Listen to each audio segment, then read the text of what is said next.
Здравствуйте, товарищи! В эфире программа «Работа» с Федором Бирюковым. И в гостях у нас руководитель Центра стратегических проектов будущего Давид Галстян. Давид Сергеевич, здравствуйте. Здравствуйте.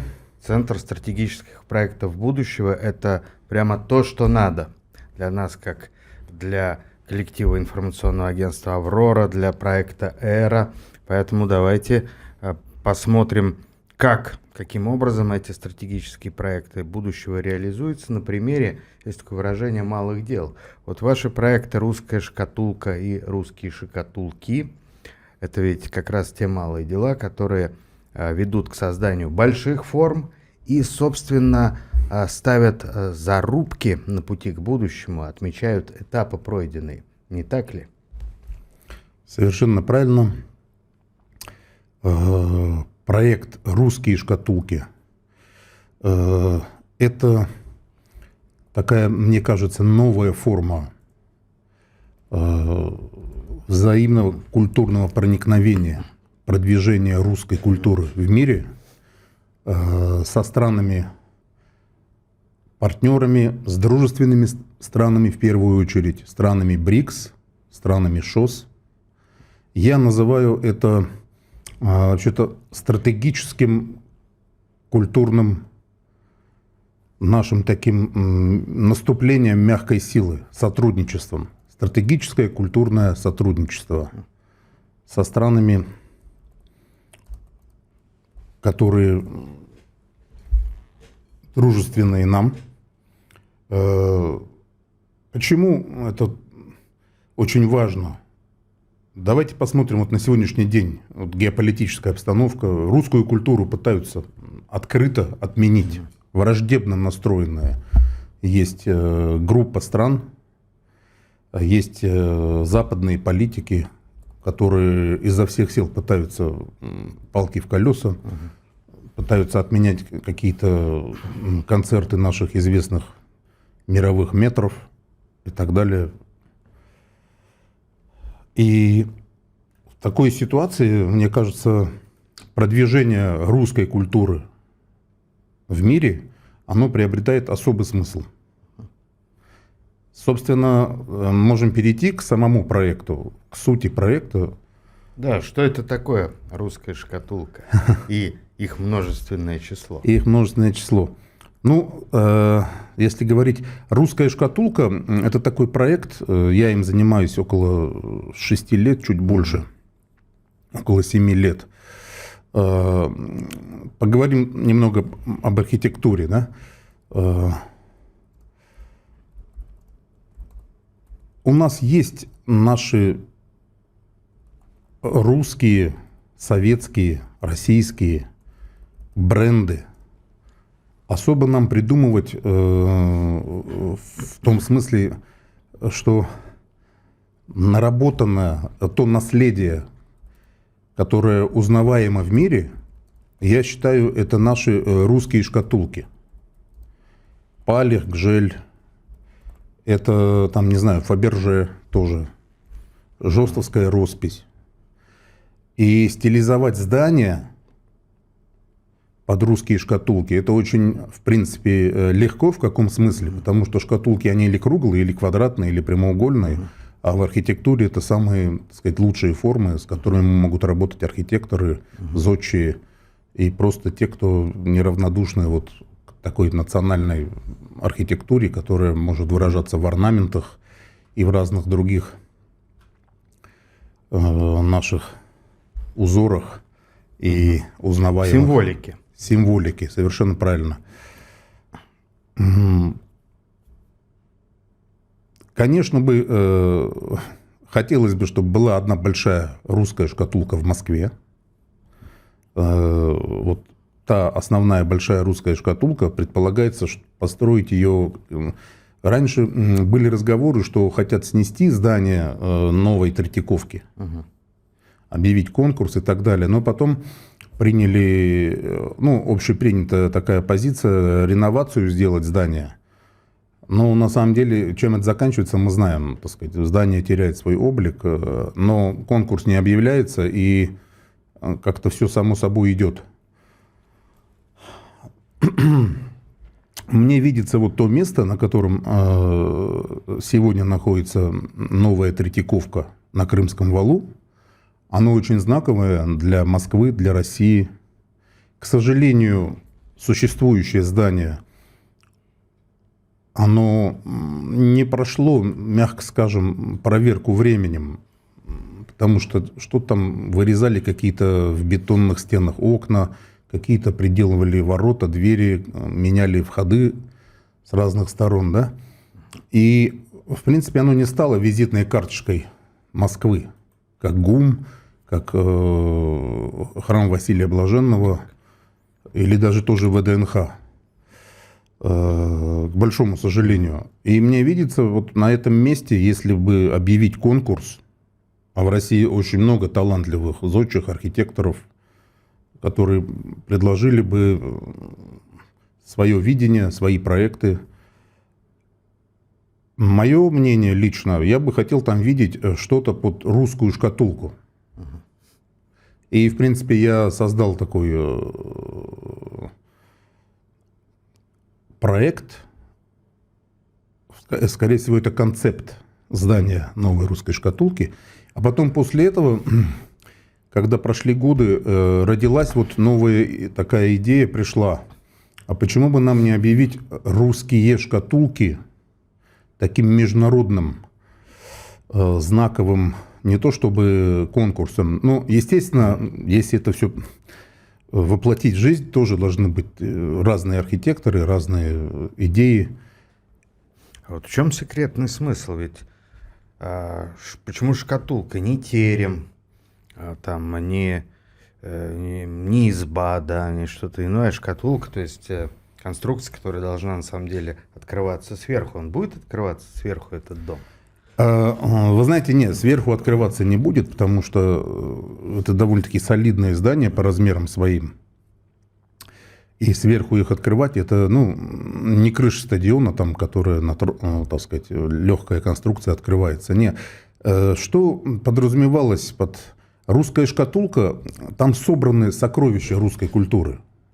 Ведь в шкатулке мы храним какие-то ценные драгоценности и ценные для нас вещи какие-то, да, там бывают и ордена, бывают и ювелирные изделия, драгоценности разные. И вот мне виделось, что в русской шкатулке, там она разная, вся вот русская культура представлена, и поэтому вот русская шкатулка. Не терем, не изба, не русская печь, хотя это тоже все, так сказать, знаем, любим. Можно какой-нибудь гигантский хлебозавод в виде печи, и он будет испекать огромных колобков.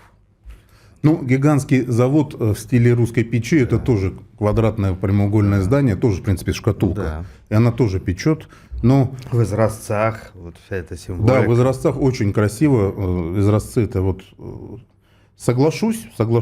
Но я вот вижу в вашем, как бы, в проекте такой замах на новую, реально новую эстетику будущего. Действительно, смена архитектурных парадигм. Шкатулка, за ней ларец, потом это может быть сундук, какой-то, допустим, технопарк в форме сундука. Это интересная мысль, и наверняка там внутри будут новые революционные архитектурные решения и технические решения, которые будут создавать, может быть, принципиально новые архитектурные пространства будущего.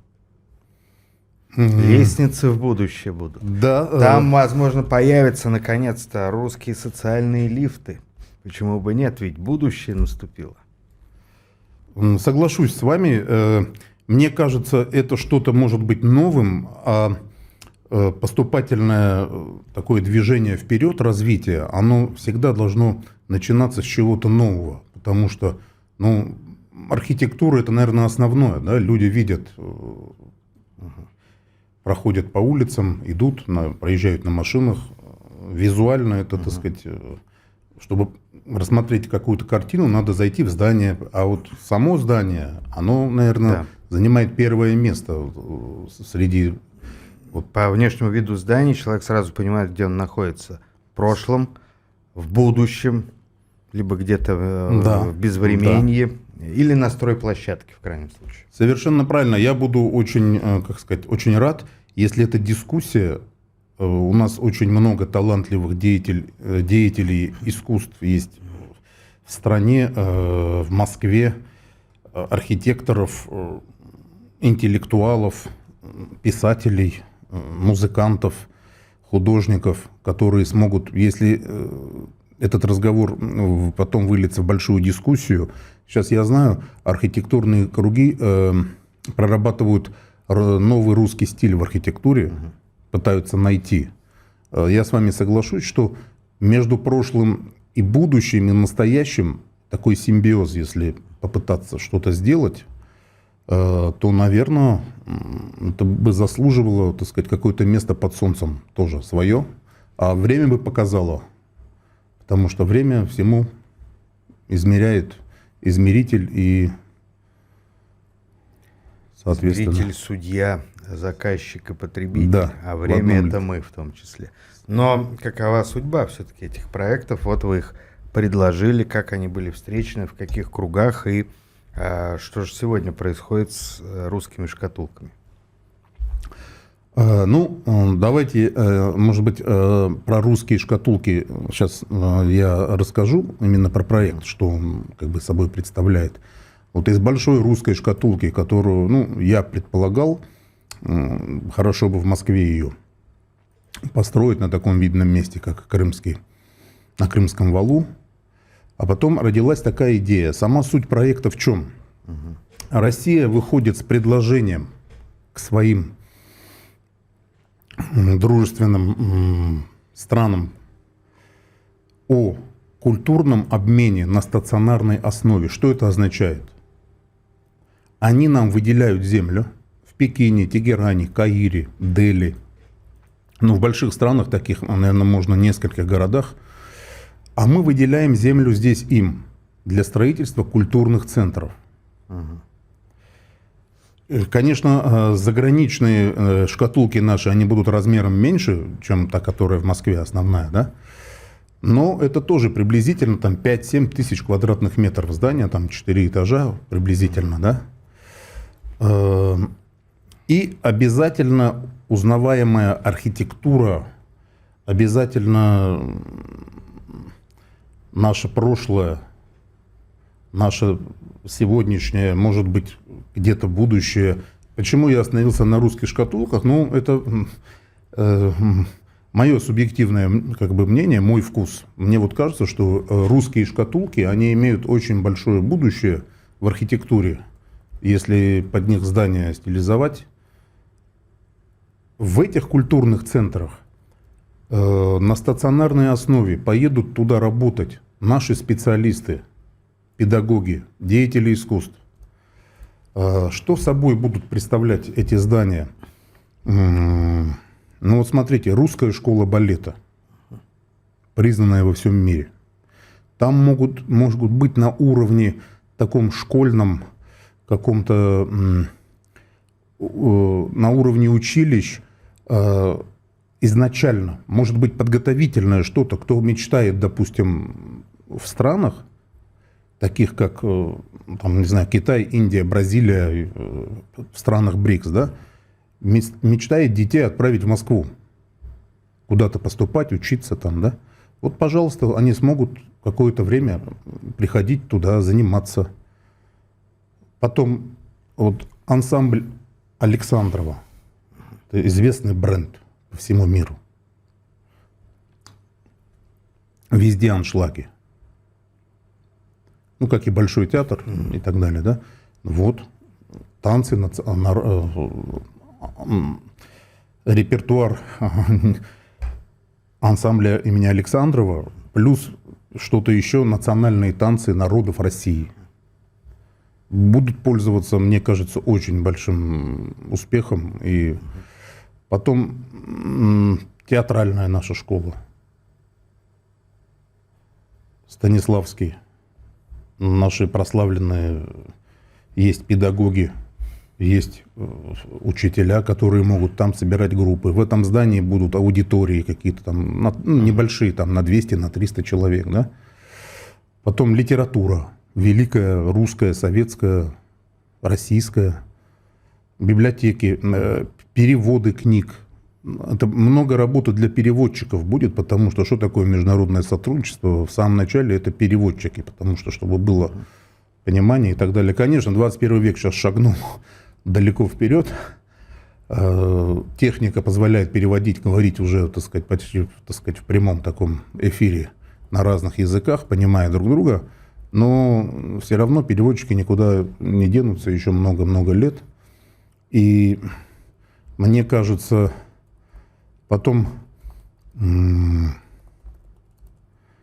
наши народные промыслы народов России, которые... Ну, в общем, там может располагаться любая экспозиция, посвященная и, в том числе, научным достижениям, и каким-то образовательным программам, чему угодно, юбилеям историческим, там, современным событиям. Это может быть не обязательно академический театр, а множество театральных труп по всей стране, которые найдут вот это приют себе, значит, на чужбине, чтобы показать себя во всей красе. Это, в конце концов, может быть какой-то там рок-концерт, да, почему бы нет. Вот. То есть та культура, которая близка массам. Все что угодно. То есть в основе вот этот вот храм искусств, храм культуры, русская шкатулка. Я правильно понимаю? Да, совершенно правильно. Так. И как это воспринимается и кем? Ну, скажу вам честно, есть у меня переписка с министерствами разными, с Минкультуры, с МИДом. Есть организация у нас Россотрудничество, да, Федеральное агентство, по-моему, называется правильно.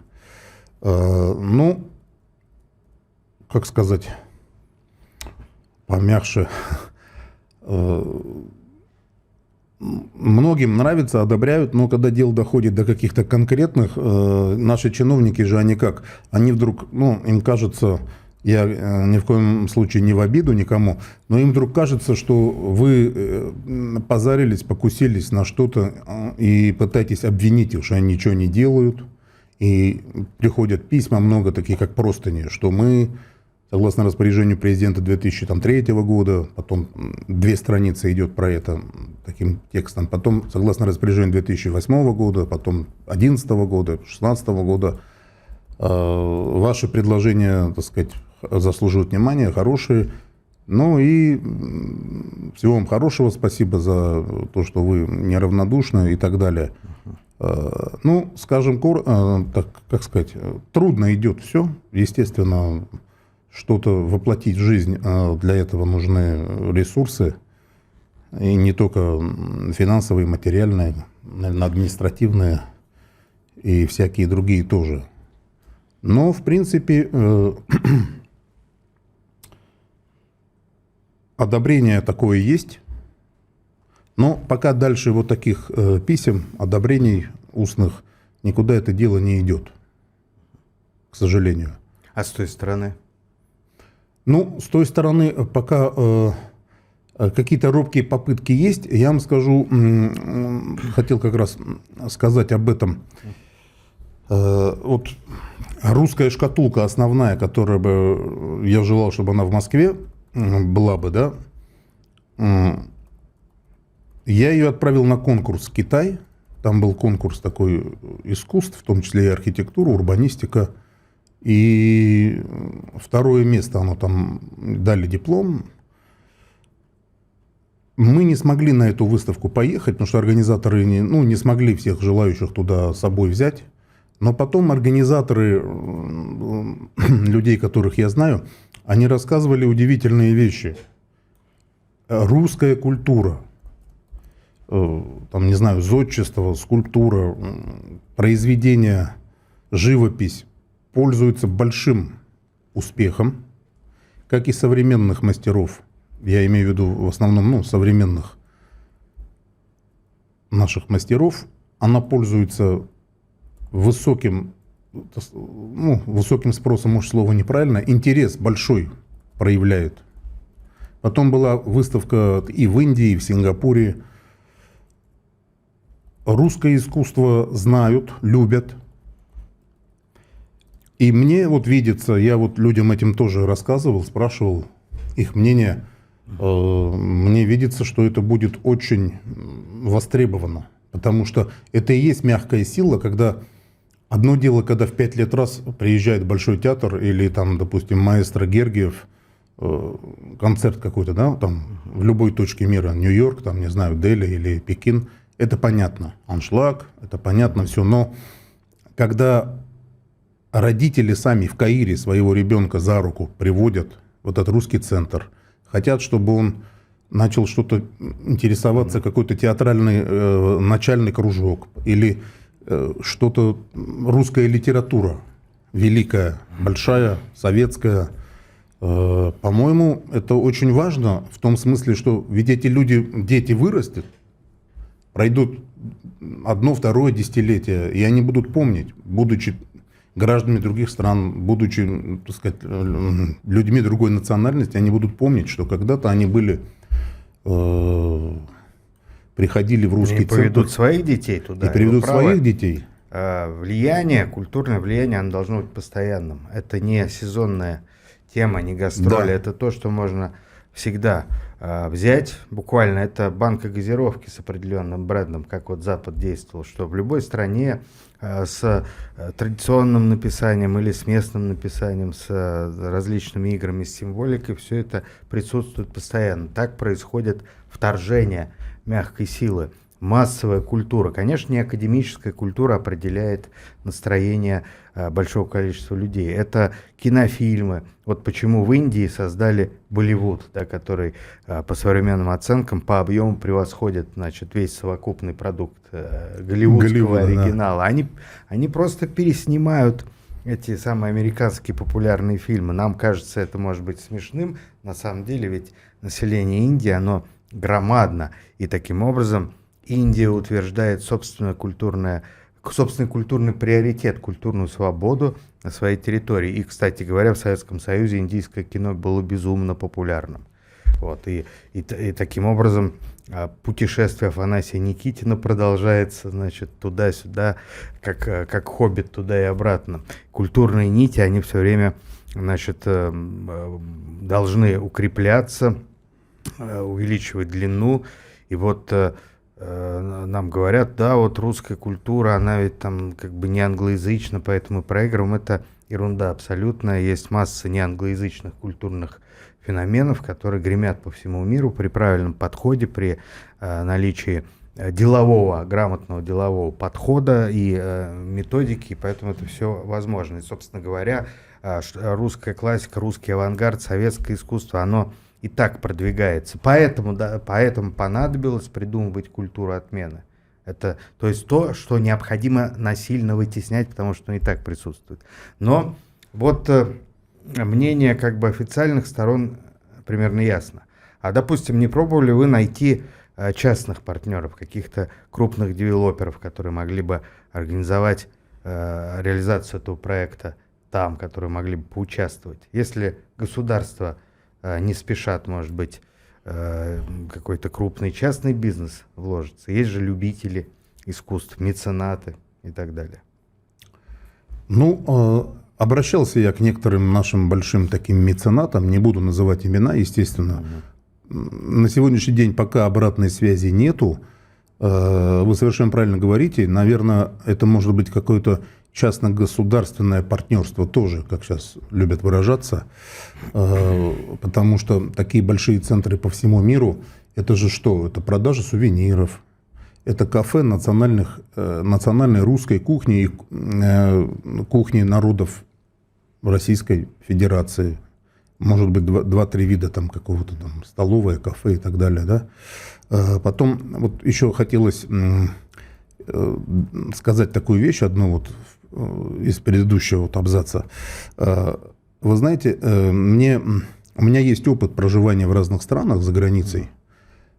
Мы здесь у нас в России даже и не представляем, сколько русских и плюс к ним русскоговорящих, которые, может, по национальности не русские, но русскоговорящие, бывшие наши советские сограждане, уехали после 91 года не только из России, а из стран Прибалтики, из Средней Азии, там, Украины, Грузии, Закавказья, всего, да? И они приведут туда своих детей. Они придут туда, если будет в их городе открыт вот такой русский центр, русская шкатулка, куда можно самим прийти, во-первых, и для взрослых там какие-то могут быть, там, не знаю, курсы и так далее, да, интересные мастер-классы. И эти люди, они детей и внуков туда приведут, и таким образом не будет обрываться та связь, не будут до конца ассимилироваться наши бывшие советские граждане. А что касается, вот, в принципе, это, конечно, хорошая идея, если крупные наши, скажем так, финансово-промышленные группы, которые занимаются большими проектами, обратили бы на это внимание. Но пока, к сожалению, нету обратной связи.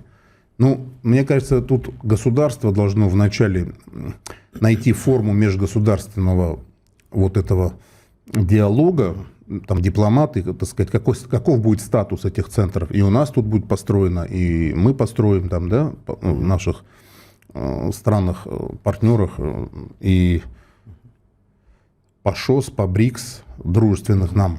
А потом этот процесс, мне кажется, пойдет и в другие страны тоже будет, он, в принципе.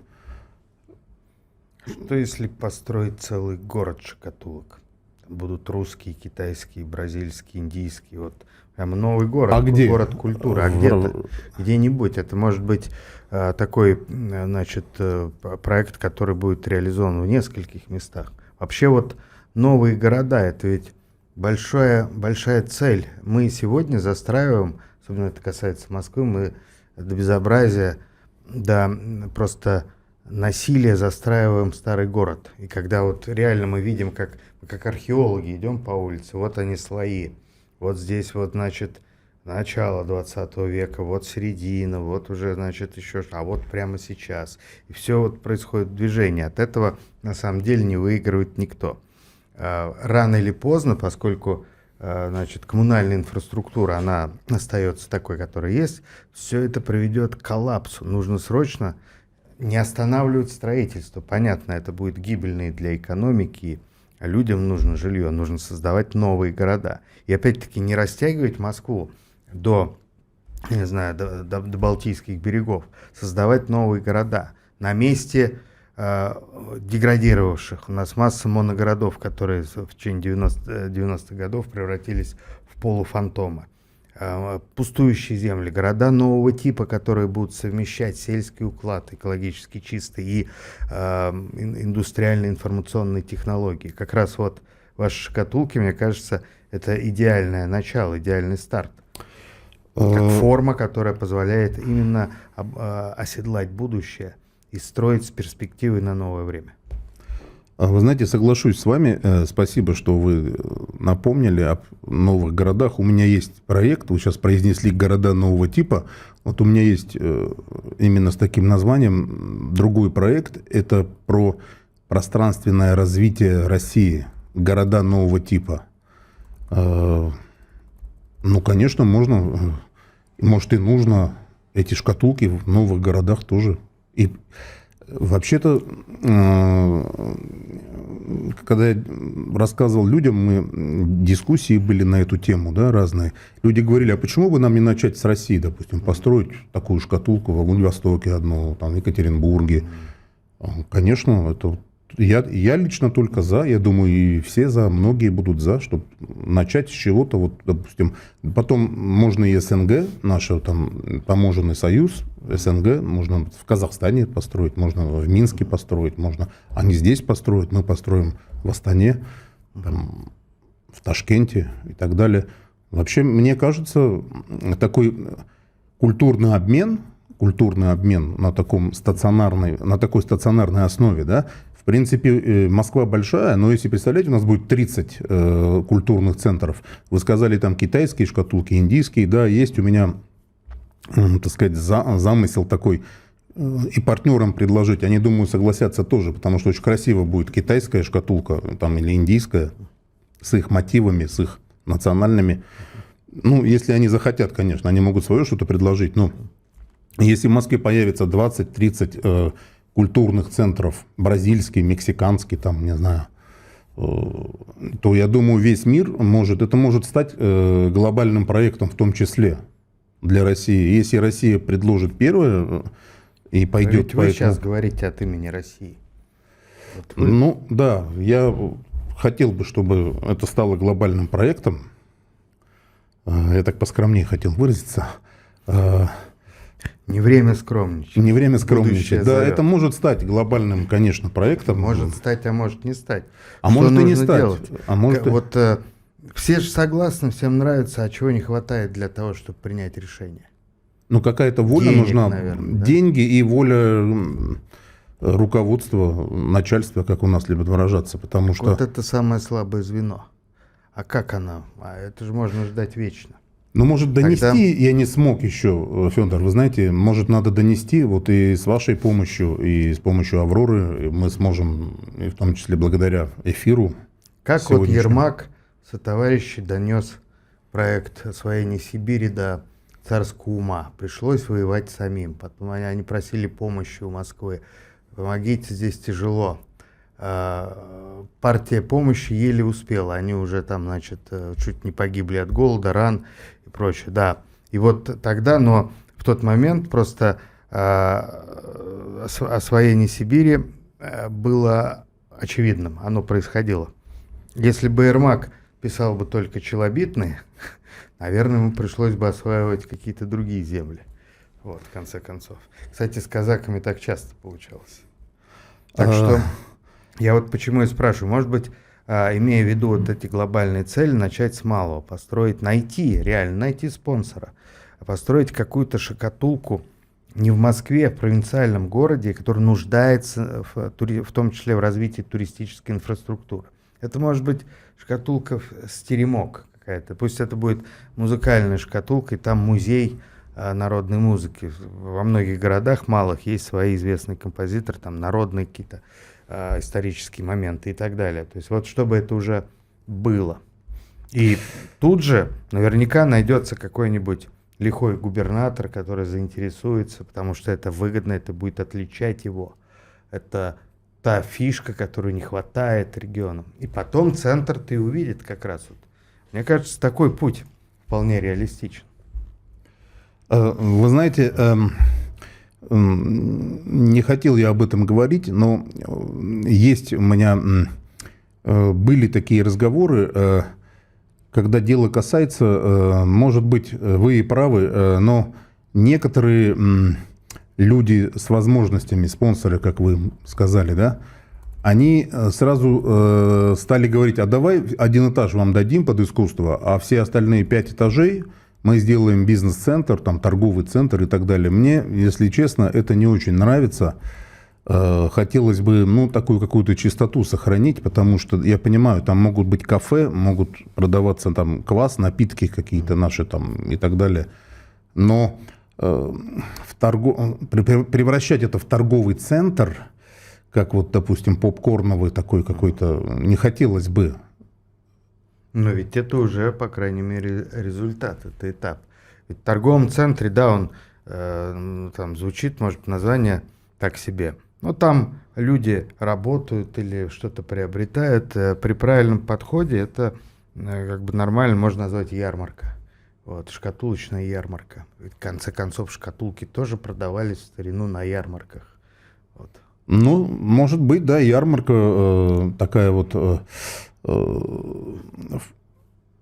В принципе, если это выльется что-то такое оптимальное, где будут хотя бы архитектурные какие-то формы, не просто какой-то заброшенный старый непонятного вида торговый центр, так сказать, как его новый, потрясающий, да, новый, потрясающий, манящий. наверное, да. Ну, видимо, так и должно быть, потому что мы живем с вами в время, когда, в принципе, капитализм дикий такой у нас на дворе-то, правильно? У нас какие времена?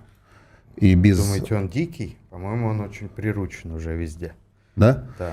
Еще в середине 20 века одна из главных романтизаторов капитализма, Айн Рэнд, кстати, наша соотечественница, они же из Петербурга родом, автор вот этого романа «Атлант расправил плечи», как Библия либертарианцев называют вообще, там она все только про свободный рынок, про сильных предпринимателей, которые борются с социалистами, чиновниками, обывательской косностью и так далее. Я, кстати, поклонник ее творчества.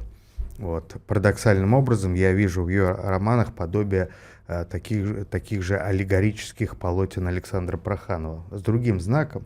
И однажды я обнаружил, что не одинок в своих ощущениях. Какой-то критик назвал давно еще Айн Рэнд комсомолкой без красного знамени, потому что она вот эту вот горячность, революционную горячность просто перенесла на другие идеологические устои. И с таким же неистовством начала утверждать добродетель эгоизма, как называется ее одна из книг. Так вот, она заявляла еще в середине 50 века, настоящего капитализма нигде не было еще, это только вот. То есть вот это вот, где реальная борьба свободных сил, а это и невозможно, мы понимаем. Но я недавно проходил в районе Триумфальной арки на Кутузовском проспекте, и там вот в старом здании, в таком еще, наверное, периода сталинского ампира, там вот сбоку образован вот стихийный, реально дикий такой торговый бизнес-центр. Там каждый квадратный метр работает, какие-то забегаловки, магазинчики, там он как улей. И вы знаете, это даже интересно наблюдать. Абсолютная полезность вот всего пространства, каждого сантиметра, чрезвычайно прагматичный подход. Я, естественно, сразу сардонически представил такого условного капиталиста, который владеет этой рентой, и, судя по активности деловой, покупательно-продажной, он получает прибыль с каждой секунды, из каждого метра.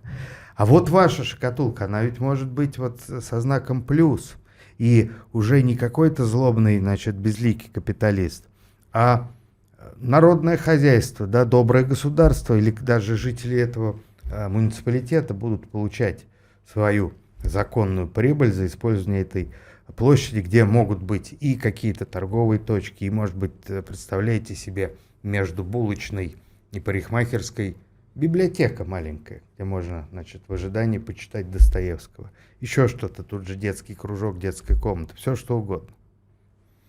Ну, интересные идеи вы сейчас предлагаете. Я думаю, вот сейчас вы рассказывали, и я задумался. Наверное, да, на территории нашей страны, в России, это может быть рабочая такая схема, это может быть такой рабочий вариант. Создавать русские шкатулки и, допустим, где-то там 50-60% каких-то площадей сдавать в аренду, а профинансирует, построить все это какой-то спонсор, который будет, допустим, губернии, государство, местная власть, она может дать какие-то преференции налоговые, там налог на землю снизить, или там государство может принять закон, депутаты, что вот такие шкатулки, они там 3 года будут налоги. Закон о шкатулках. Закон о шкатулках. Да, 3 года будут платить пониженный налог там, или вообще платить не будут, только с 4-5 года могут, так сказать, платить налоги и так далее. И это даст какой-то импульс. В принципе, да, здесь может быть и ярмарка каких-то национальных наших фермерских продуктов, мед, там, и все остальное, да, которое экологически чистое, и может такой вот именно симбиоз всего этого, может как-то продумать, там, один этаж такой, другой этаж такой, и, в принципе, это как такой, получается, может в наше неспокойное время, как Ноев ковчег такой, он может вытащить нас и культуру нашу, не растеряем мы, которую наши предки создали, русскую, советскую, и экономика будет работать, так сказать, рабочие места, интерес малого бизнеса, в принципе, от этого никуда не уйти. Получается настоящая волшебная шкатулка, которая таит массу возможностей. Вместо драгоценности реальные возможности развития. Ведь культура, настоящая культура, она всегда живая. Классики, которых мы сегодня преподаем насильно детям в школе, мучаем, они в свое время волновали умы, собирали, значит, толпы поклонников и противников до такой степени, что вот Льва Толстого даже отлучили от церкви. Помним, да, и там в других странах тоже было. Это все, это были это страсти, действительно, да. значит, они захватывали идеи людей эпохи, они боролись за какой-то вид будущего, да, вот определенный. И та или иная модель, которая реализовывалась в конце концов в реальности, она вот включала в себя вот эти литературные, художественные, музыкальные, живописные опции. А потом, допустим, до советского периода, когда это восхитительное красное государство взяло на себя путем объединения людей, путем солидарности вот эту миссию строительства будущего, находились в царской России такие меценаты, как Третьяков тот же, да, мы говорим новая Третьяковка, а старая Третьяковка это вот личная инициатива. И смотрите, сколько в старых городах России можно увидеть еще до сих пор стоящих домов, построенных тем купцом, тем-то. То есть вот они это могли делать из тщеславия, из финансовой выгоды, но это в конце концов служит нам сегодня даже, сквозь времена. Это те материальные богатства, которые остались. Вы знаете, правильные вещи вы говорите, я поддерживаю полностью.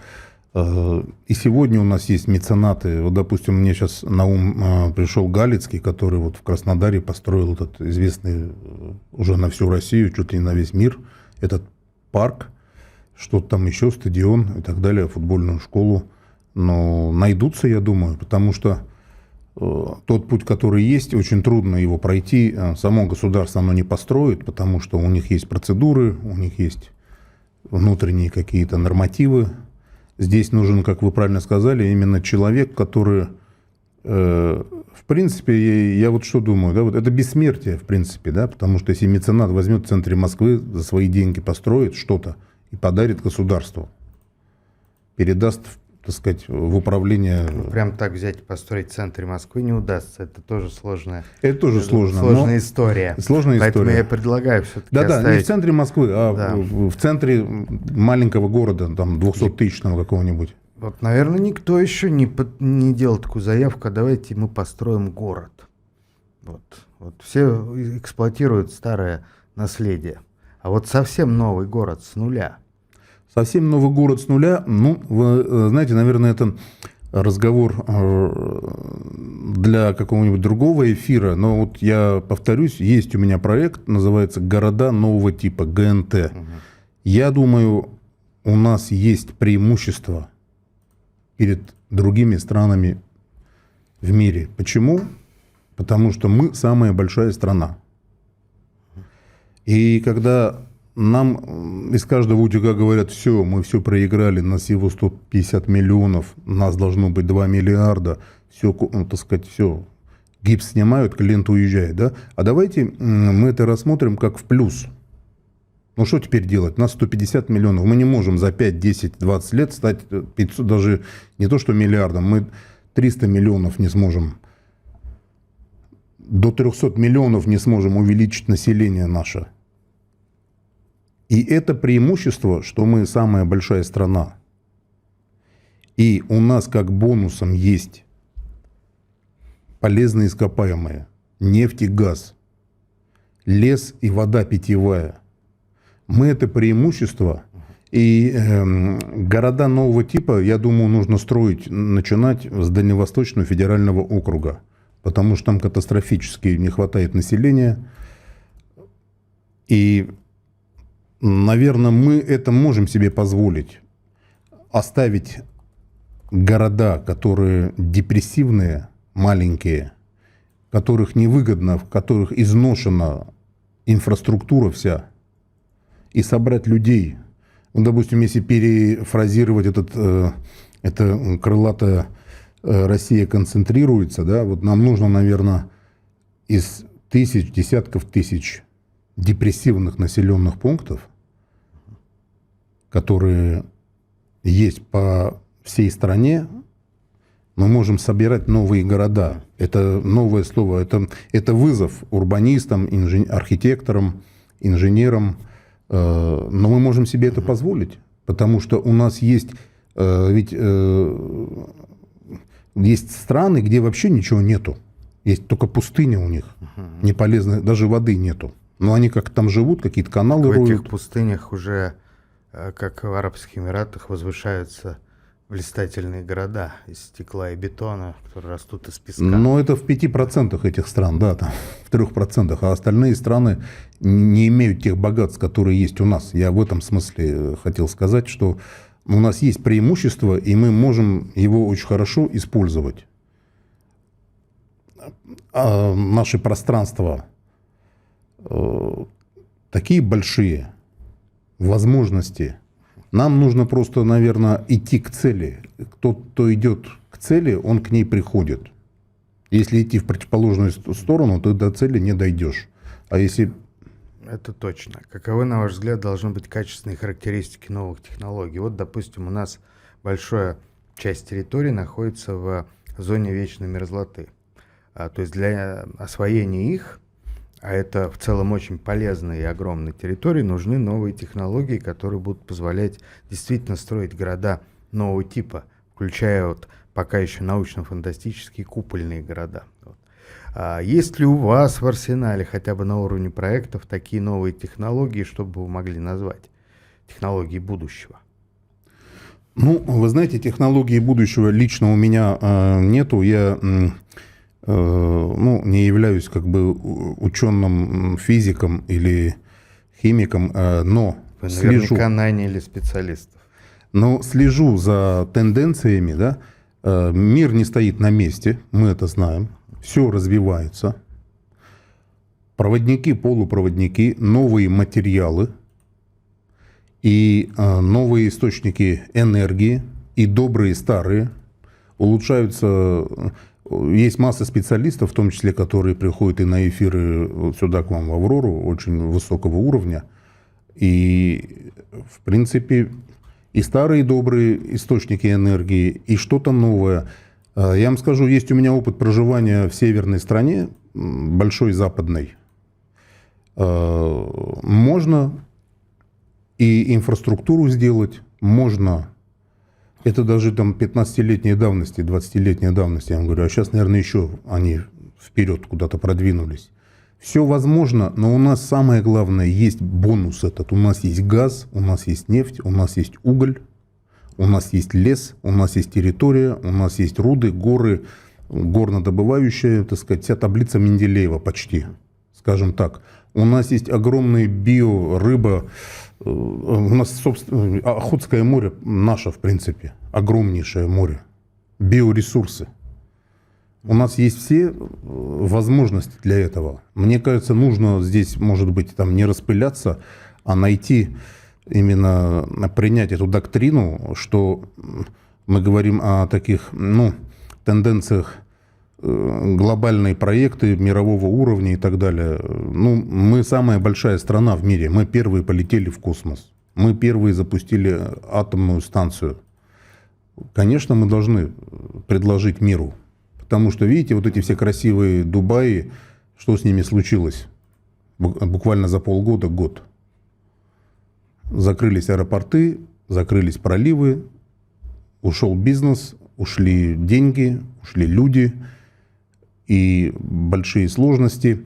Конечно, у нас есть и минусы. У нас, если была бы погода в Якутии, как на Мальдивах, там, или в Карелии, там, в Архангельске, как была бы погода, как в Греции, конечно, было бы намного лучше. Но имеем то, что имеем. Если бы в Архангельске было как в Афинах, возможно, Михаил Ломоносов не ушел бы из Холмогора, мы бы не имели великого русского ученого. Да. И история была бы совсем другой, так что все ровно так, как должно быть.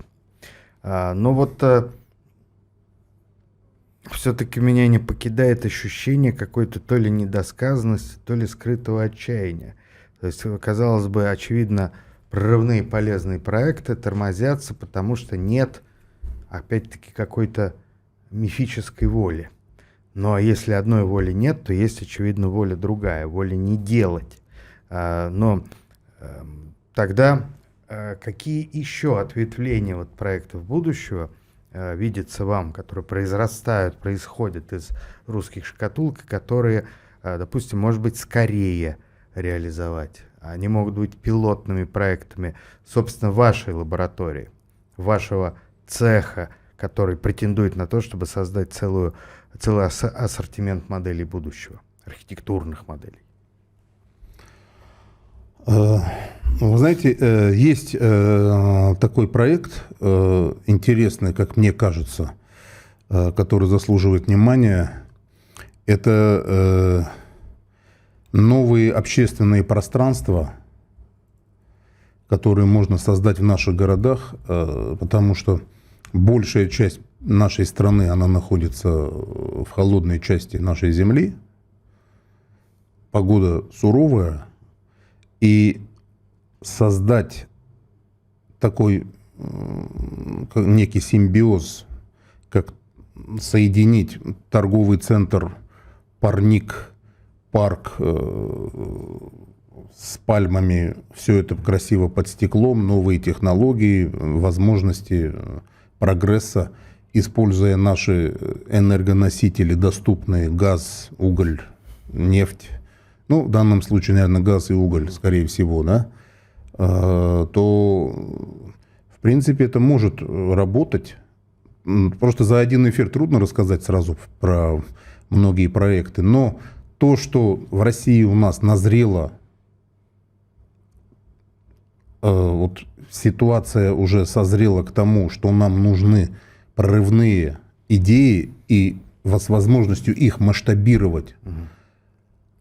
Вот наше это огромное пространство, как-то его осваивать, потому что здесь есть очень много подводных камней, потому что специалисты старой школы говорят, если нет металлургического завода, то городу негде будет работать. Там другие говорят, если там нету этого, ну, надо создавать, значит, надо создавать. У нас недостроены дороги, у нас, там, если про Восток мы говорим, да, Сибирь и Дальневосточный федеральный округ. Нам обязательно нужно там тысячи и тысячи новых дорог, железных и автомобильных, аэропорты. Нам нужно туда население переселять.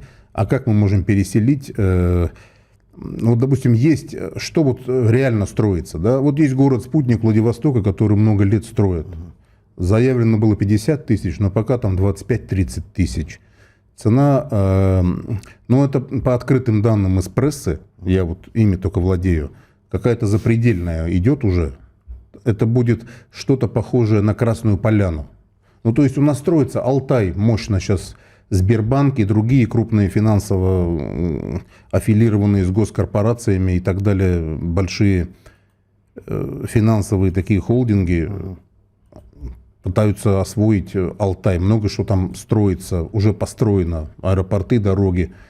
Но масштаб немного не тот.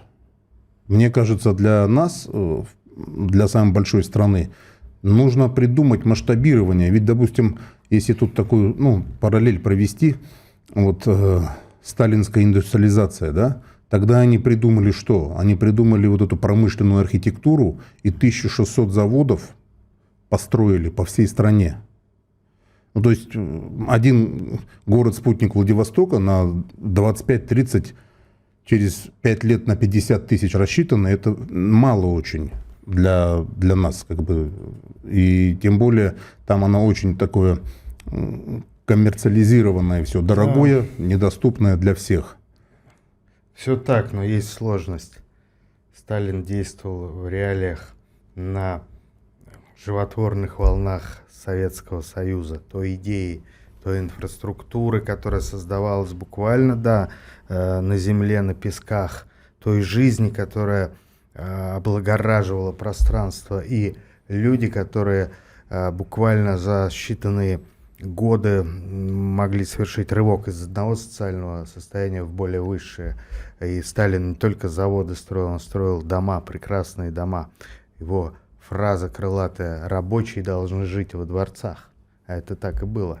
И сегодня, сегодняшние вот эти сталинские дома, они столько стоят, что доступны только сверхбогатым. А тогда это планировалось, чтобы это было доступно для всех. Цели иные были, поэтому нам нужно, наверное, изменить для начала целеполагание. Целеполагание, которое будет затрагивать вот все эти территории. То, что охватывал Советский Союз, может быть, весь социалистический блок и дальше, потому что красная мечта – это ведь то, о чем мечтает все человечество на протяжении всей своей истории. И то, что мы упустили в 20 веке, трагично упустили. Мы сегодня понимаем, что эта потеря если не безвозвратно, я надеюсь, что вернуть в новом качестве это можно и нужно. Но она научила нас ценить то, что мы имеем, то, что мы делаем, и не доверять мировому капитализму, который всегда обманет, как дьявол, который, как известно, отец лжи. А все начиналось с маленькой русской шкатулки. Вот так вот. История творится иногда мелочами. Иногда из малых форм рождаются глобальные проекты. Я надеюсь, что в вашем случае это будет именно так. Спасибо большое. Спасибо вам. С нами в программе «Работа» с Федором Бирюковым был Давид Галстян, руководитель Центра стратегических проектов будущего. Благодарим всех зрителей и слушателей. Работаем, друзья.